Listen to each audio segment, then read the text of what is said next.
సమాజ అభ్యున్నతికి కృషి చేసిన మొట్టమొదటి సంఘ సంస్కర్త శ్రీ బసవేశ్వర జయంతి ఉత్సవాలను రవీంద్రభారతిలో ఘనంగా నిర్వహిస్తున్నట్లు వీరశైవ లింగాయత్ లింగ బలిజ సంఘం తెలిపింది.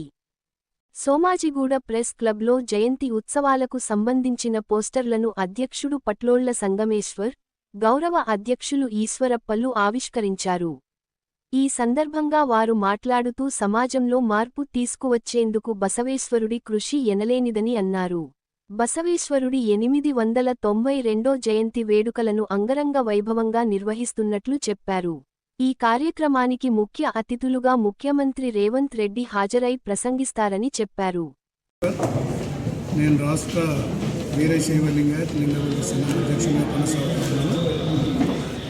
రేపు జరగబోయే 892వ బసవ జయంతి సందర్భంగా ముఖ్యమంత్రి గారు రేవంత్ రెడ్డి గారు రవీంద్ర భారతిలో పాల్గొనడం జరుగుతుంది. కాబట్టి రాష్ట్ర వ్యాప్తంగా ఉన్న 20 నుంచి 25 లక్షల జనాభా కలిగినటువంటి ఈ బలిజలు, లింగ బలిజలు, లింగాయతులు అందరూ ఈ కార్యక్రమంలో పెద్ద ఎత్తున పాల్గొవాలని చెప్పి ఈ ప్రెస్ మీట్ పెట్టడం జరిగింది.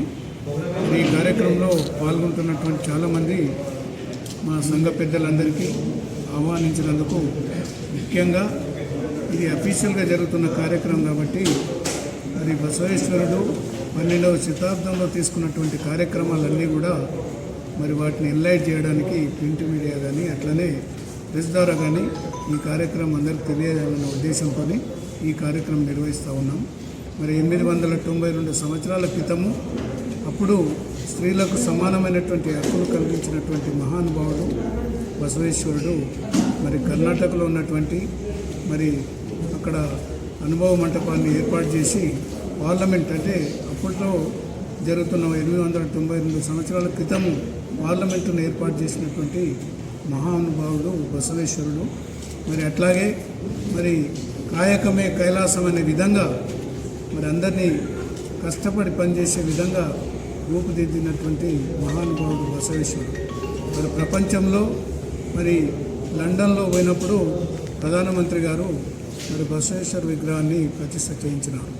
మరి మా జిల్లాకు ఇట్లనే మా రాష్ట్రంలో 400 నుంచి 500 వరకు మరి విగ్రహాల ప్రతిష్ఠ చేసి మరి బసవేశ్వరుడు ఉండే విధంగా వారు తీసుకున్నటువంటి నిర్ణయాలను ఎన్లైట్ చేయాల్సిన అవసరం ఉందని చెప్పి ఈ సందర్భంగా తెలియజేస్తూ ఉన్నాం.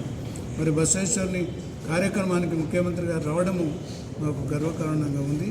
దీనికి ముఖ్యంగా మా పార్లమెంట్ సభ్యులు సురేష్